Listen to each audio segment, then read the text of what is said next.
Minha qualificação, eu sou físico, ninguém é perfeito, vocês me desculpem, mas formado em São Carlos, fiz o mestrado em ciência da computação, doutorado em informática, um pós-doutorado em engenharia de sistemas. Fiz uma carreira acadêmica muito grande, então fui professor desde o ensino fundamental, ensino médio. No meu tempo era primário e colégio, né? Então, e também na universidade. Hoje coordeno cursos de graduação e de pós-graduação na área de tecnologia. Ao mesmo tempo, desde 86, eu sou executivo e sou empresário. Então, eu posso dizer que, em termos de formação de mão de obra, eu apanho nas três frentes, né? Tanto na formação quanto na demanda de profissionais. Mas, acima de tudo, eu sou professor. Eu tenho orgulho de sempre que preencher uma ficha de hotel, eu coloco que eu sou professor.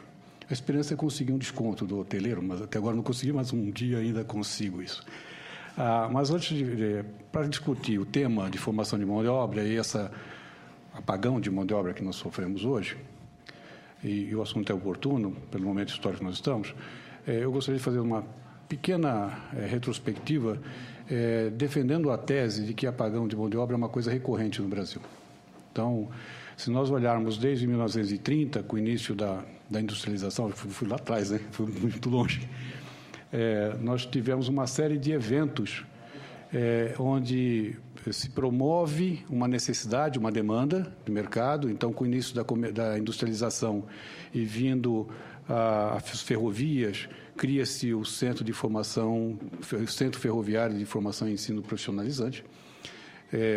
Logo depois veio o SENAI, o Sistema S, nasce o Sistema S em 42, para atender uma falta de mão de obra técnica profissional no Brasil. Então, veja que a gente começa um primeiro exemplo de que se criou um momento, um fato histórico, um fato político, isso foi uma decisão política, e a demanda de mão de obra, a oferta de mão de obra não atendia essa demanda. Nesse momento, os empresários tomaram a iniciativa e foram formar sua mão de obra, criaram suas estruturas para formar mão de obra.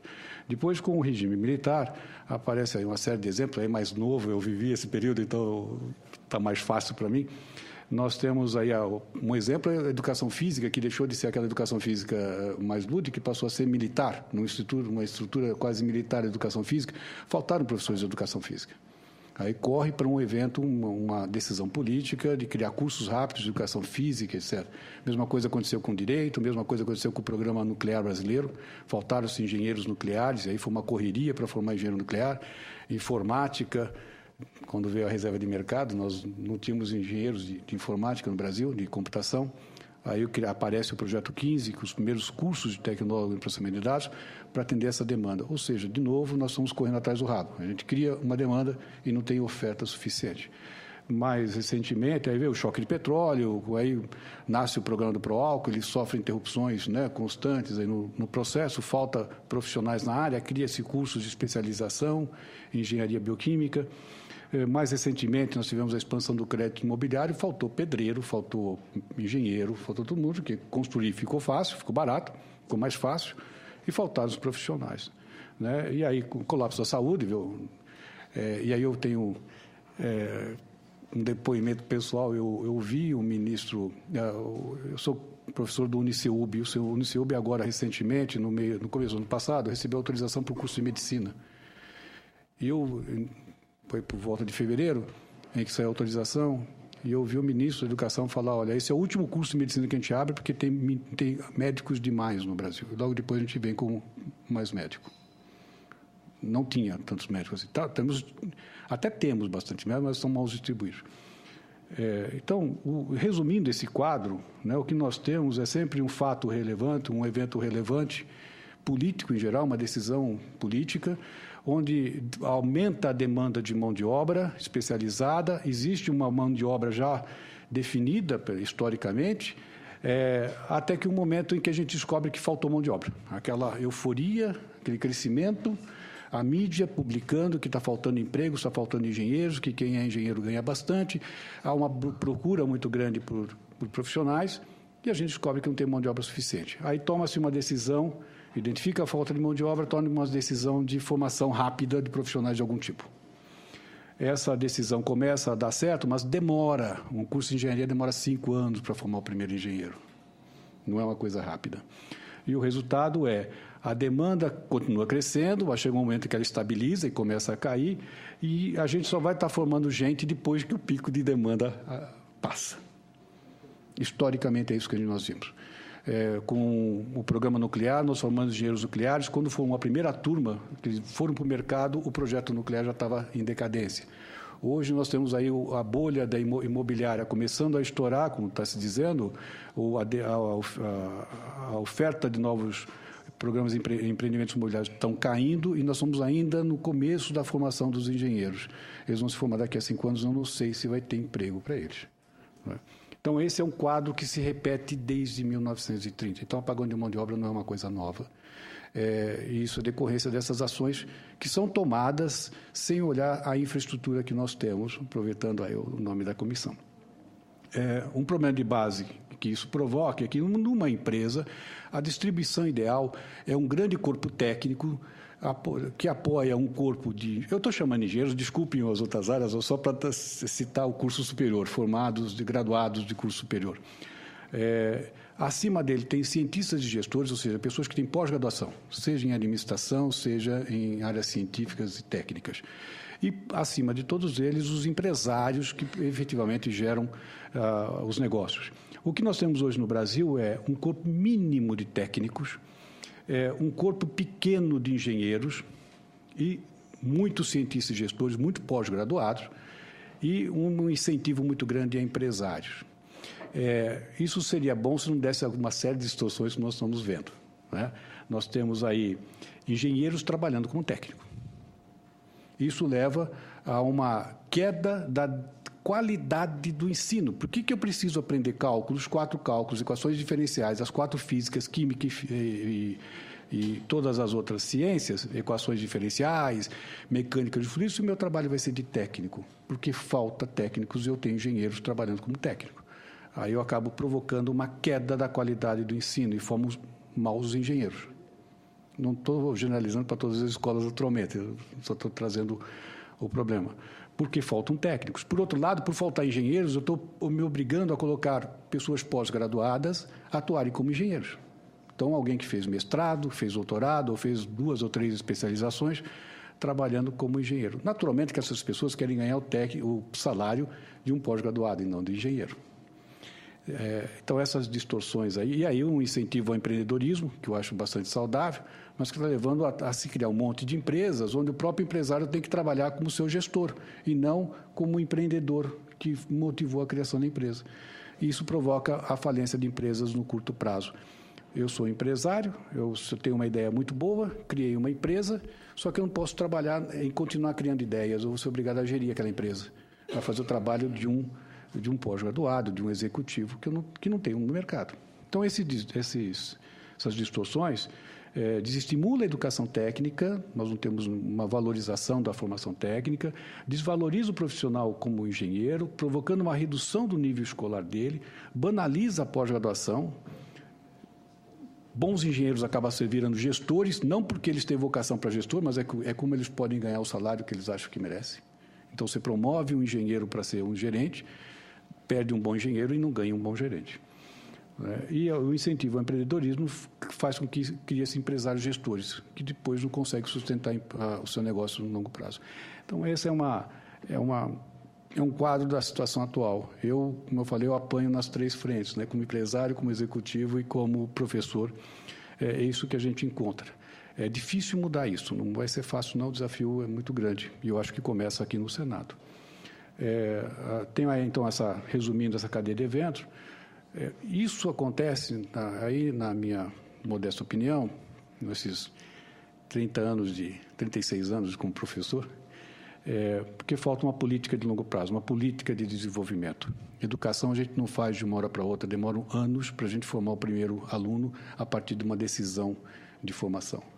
Então, a gente precisa de um plano que não seja plano de desenvolvimento, que não seja um plano de governo, mas seja um plano de nação, um plano de Estado, que perpasse os vários mandatos que tenhamos de ministros, de presidentes, etc.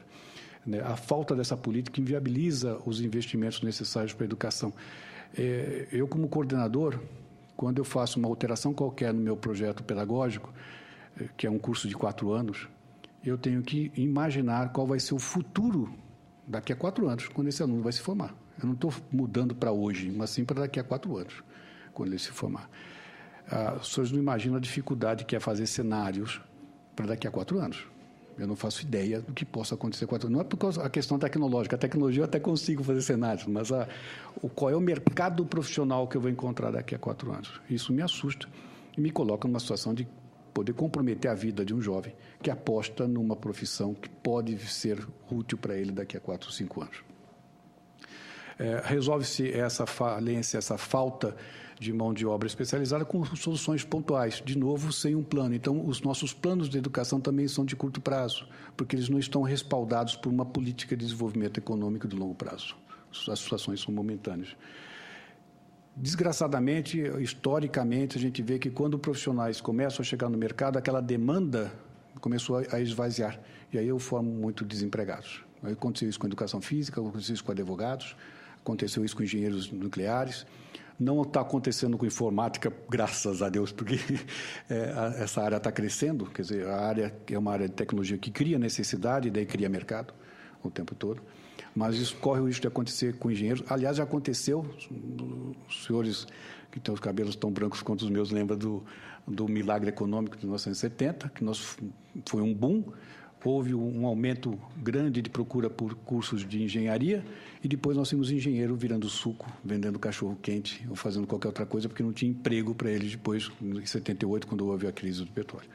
Então, a gente tem um risco de um descompasso que tem acontecido e há recorrente falta de mão de obra.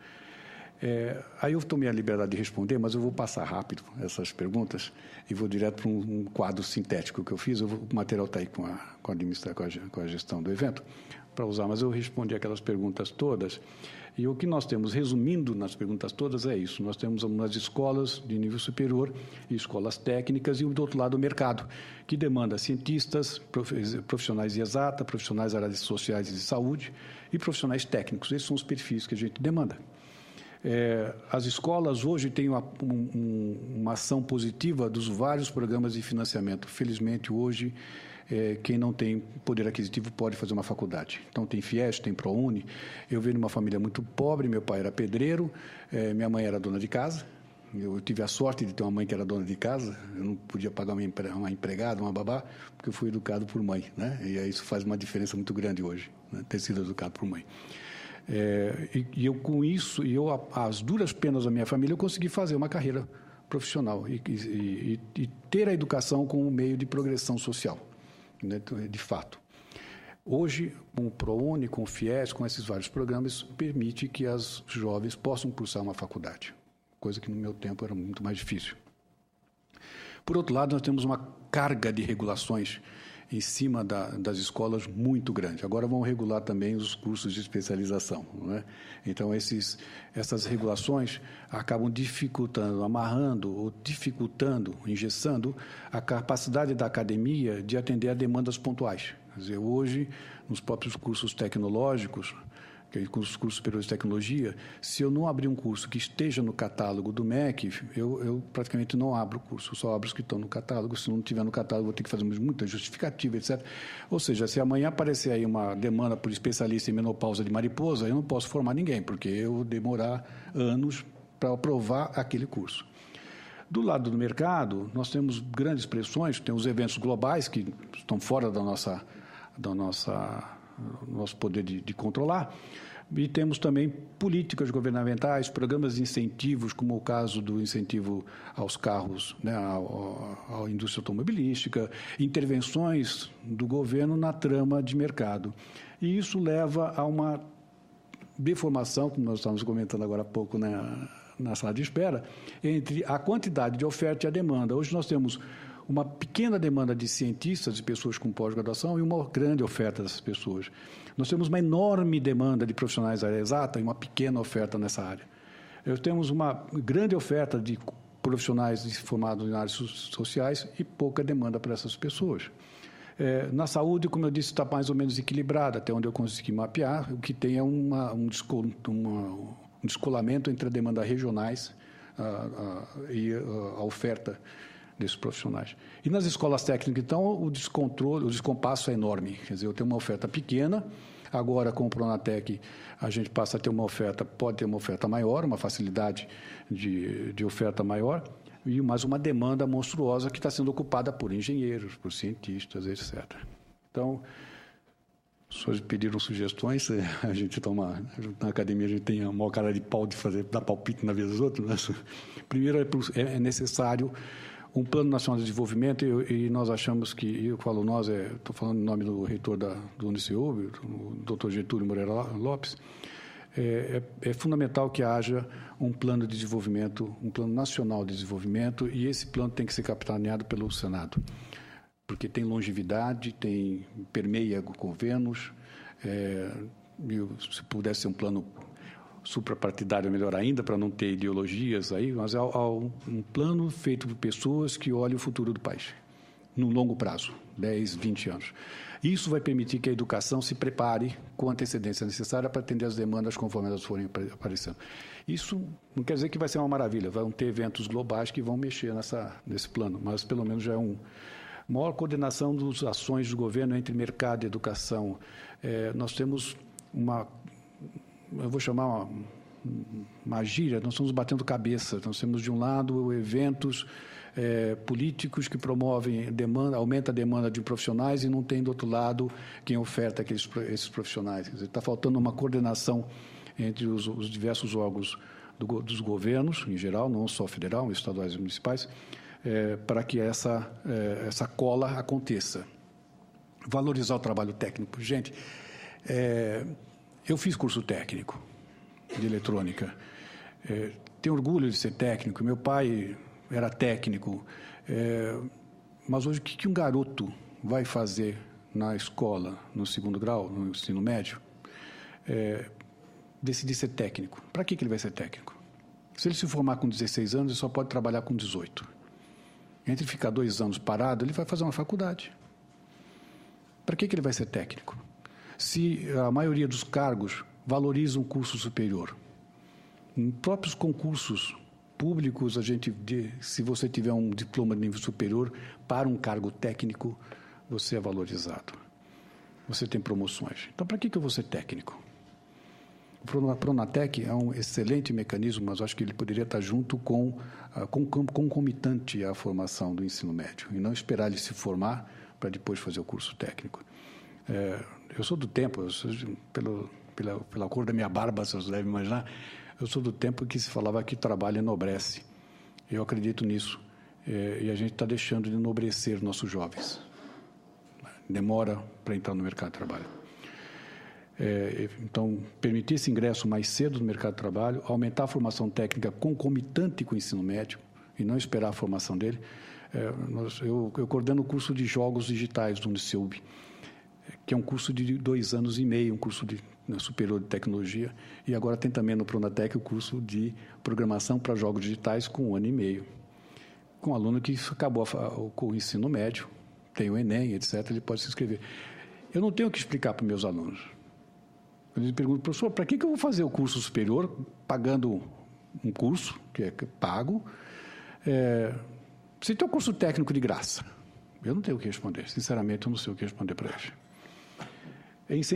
Por fim, incentivar a parceria empresa-escola, incentivar de maneira intensiva escolas técnicas e escolas superiores, para a complementação da capacitação profissionais. Lembra-se que a melhor iniciativa de capacitação profissional foi o Sistema S, no seu início, quando os empresários tomaram a iniciativa de responder a uma demanda da sociedade.